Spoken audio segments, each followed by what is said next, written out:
Embrace the saving habit. Saving money is like building a fortress around your financial future. But where do you start? Well, let's talk numbers. We're not asking you to stash away half your paycheck here. Start small, like really small. Even if it's just 1% of your income, start socking it away. That might not sound like much, but let's break it down. Say you earn $40,000 a year. That 1% would be $400 annually, or around $33 a month. Doesn't sound too daunting now, does it? The key here is consistency. Make it a habit, like brushing your teeth or checking your phone for the 100th time today. And remember the golden rule: pay yourself first. Before you do anything else with your hard-earned cash, set aside a chunk for savings. Trust me, future you will thank you for it. Craft a realistic budget.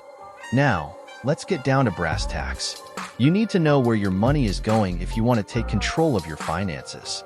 Sit down and take a good hard look at your expenses. Yes, even those daily ones that seem insignificant. Let's talk numbers again. How much are you really spending on those morning lattes or late-night takeout runs? Identify the unnecessary ones and make some cuts. Then, craft a budget that reflects your spending habits and financial goals. It's like drawing up a roadmap for your money. And hey, don't forget to track your spending along the way. It's like keeping tabs on your GPS to make sure you're staying on course. Cash is king. All right, here's a radical idea. Use cash instead of credit cards. Crazy, right? But hear me out. Let's talk numbers once more. Did you know that people tend to spend 12 to 18% more when using credit cards instead of cash? That's a pretty hefty chunk of change. Cash gives you way more control over your spending. When you see those bills leaving your wallet, it's a lot harder to part with them than swiping a little piece of plastic. Plus, no more worrying about identity theft or getting slapped with ridiculous interest rates. It's old school, sure, but sometimes the old ways are the best ways. Check and change your habits. Let's talk about habits, shall we? We all have them, good and bad.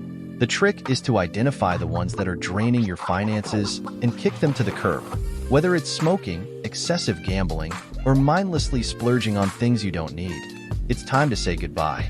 Now, let's put some numbers to this. Did you know that the average smoker spends over $2,000 a year on cigarettes? That's a serious chunk of change that could be going towards your savings or investments.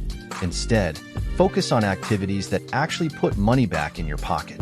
Invest in yourself, whether that means picking up a side hustle or honing your skills for a better-paying job. Boost your income. Saving is great, but let's be real, it can only take you so far. If you really want to build wealth, you've got to increase your income. That means thinking outside the box and exploring new opportunities. Let's crunch some numbers again. Say you pick up a side hustle that brings in an extra $500 a month. Over the course of a year, that's an additional $6,000 in your pocket. Not too shabby, right? Heck, it might even mean ditching your dead-end job for something that pays better. Whatever it takes, just remember, more money, more options. Examples speak louder than words. All right, enough theory, let's get practical. Remember those points we talked about earlier? Start saving, pay yourself first, cut unnecessary expenses, use cash, change bad habits, and boost your income. These aren't just abstract ideas. They're actionable steps you can take right now to improve your financial situation. So, go ahead, pick one and give it a try. You might be surprised at how much of a difference it can make. In conclusion, so, there you have it, folks. The keys to financial success laid out before you. It's not rocket science, but it does take a little bit of discipline and a whole lot of determination. But trust me when I say it's worth it. Because when you're sitting pretty on a pile of cash, with no debt weighing you down and plenty of options at your fingertips, you'll thank yourself for putting in the effort. So, go forth and conquer your finances. Your future self will thank you for it. Embrace discomfort as the catalyst for growth. It's in the challenges that you find your true potential. Please consider liking, subscribing, and sharing with friends to support our content.